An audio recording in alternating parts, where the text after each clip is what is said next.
autre chose maintenant. C'est une journaliste de télévision et de radio, une ancienne correspondante de Radio-Canada à Moscou et à Paris. Et dans son livre « Je ferai le tour du monde » aux éditions du Boréal, elle revient sur une carrière bien remplie. Bonjour Alexandra Chatska. Bonjour. Merci d'avoir accepté notre invitation. Vous auriez pu intituler votre livre « J'ai fait le tour du monde » plutôt que « Je ferai le tour du monde », non? Pas tout à fait. J'ai encore quelques pays que j'ai pas visités et j'aimerais bien les visiter. Mais en fait, ça fait référence à une phrase que je me suis dite il y a bien longtemps, qui est dans mon livre quand j'étais encore très jeune. Bah oui, vous commencez justement votre livre par votre départ forcé de Pologne en 1968. Vous dites « Je me sentais comme une plante brutalement arrachée de son terreau ».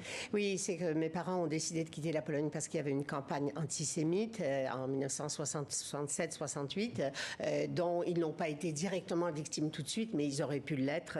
Et des gens autour de nous l'ont été, ont perdu leur emploi, ont perdu leur appartement, parce que tout était évidemment en propriété dirigée par le Parti communiste qui avait orchestré cette campagne antisémite. Alors, mes parents ont décidé de partir et moi, à 15 ans, évidemment, j'ai des amis, un amoureux, c'est mon pays, c'est la seule langue que je connais. On est d'origine juive, mais on ne pratique pas la religion juive. Donc, pour moi, j'étais polonaise comme les autres. Alors ça, c'était une expérience assez terrible.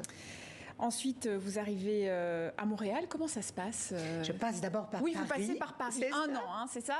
C'est un an à Paris, qui était quand même... Alors là, c'est un petit peu... J'ai fait le cercle, là, parce que je lance le livre à Paris aujourd'hui. Et après, j'arrive à Trois-Rivières, qui est une ville entre Montréal et Québec, une petite ville universitaire où mes parents ont eu un poste à l'université, des postes à l'université. Et je parle pas la langue, je connais rien de cette culture. Vous avez appris un peu J'avais appris un peu à Paris.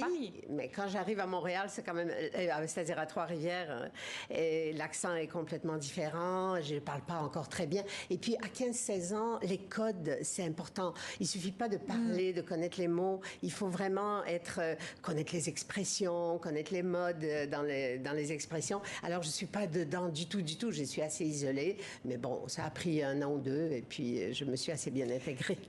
Quels sont les reportages qui vous ont le plus marqué? Vous dites que vous n'avez jamais eu aussi peur que lors d'une mission en Bolivie. Que s'est-il passé? C'est un peu drôle parce qu'en fait, ce que j'ai voulu faire avec ce livre, c'est de montrer le travail du journaliste de terrain derrière de ce qu'on ne voit pas à l'écran. Parce qu'à l'écran, vous le savez, c'est des reportages de 3 minutes, 4 minutes, des fois 10 minutes et 20, mais toute la préparation et tout ce qui se cache derrière, on ne le sait pas. Et entre autres, la peur.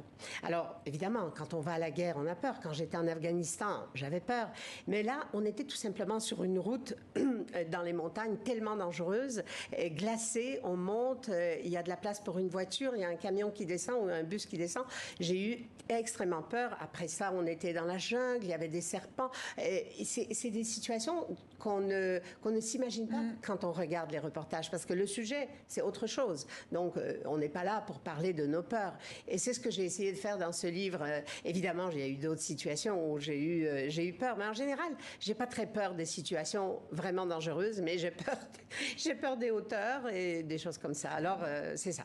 Il y a un autre reportage qui vous a marqué ou qui vous parle encore aujourd'hui, étant donné la situation Il y en a actuelle? énormément, mais effectivement, comme vous dites, étant donné la situation aujourd'hui en Ukraine, d'ailleurs, j'ai arrêté de travailler de façon régulière pour Radio-Canada il y a déjà 3 ans, mais aujourd'hui, si on me demandait, tu pars en Ukraine, je partirais tout de suite.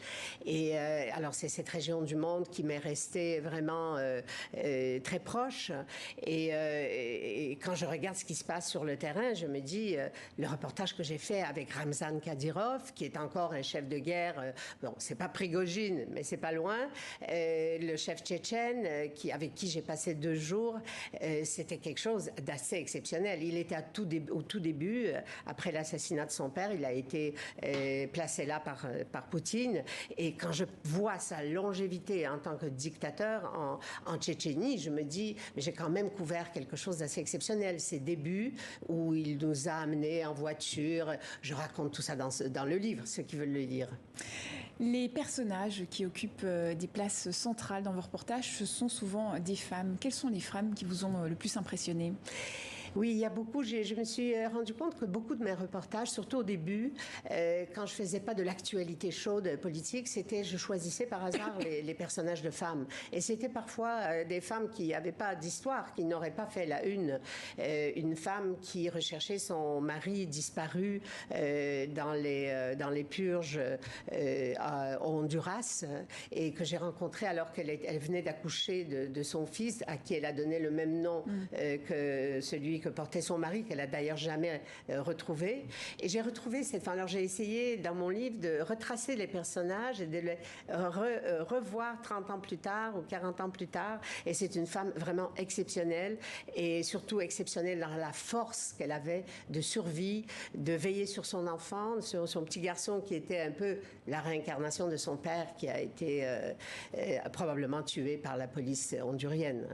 Vous dénoncez aussi les différences de traitement entre les hommes et les femmes journalistes. Vous en avez beaucoup souffert? À Radio-Canada, oui. À Radio-Canada, je ne sais pas comment c'était ici en France, mais au niveau salarial, on avait découvert il n'y a pas si longtemps, en 2002, lors d'une grève, qu'aucune femme dans les émissions d'affaires publiques ne gagnait plus que le moins payé des hommes. Alors ça, c'était vraiment une injustice assez énorme. Je ne sais pas comment c'est 20 ans plus tard. Est-ce qu'on a essayé, il y a eu une commission d'enquête, on a essayé d'égaliser ces salaires, mais c'est quelque chose qui est un peu systémique, c'est-à-dire les femmes négocient moins bien tous les suppléments de salaire, et c'est pour ça que, oui, qu'on a été victime de ça, et probablement il y a encore des femmes qui sont victimes. Sans doute. Il y a encore des progrès à faire, c'est sûr. À la BBC, on a découvert la même chose il y a quelques années à peine, et c'est la BBC quand même.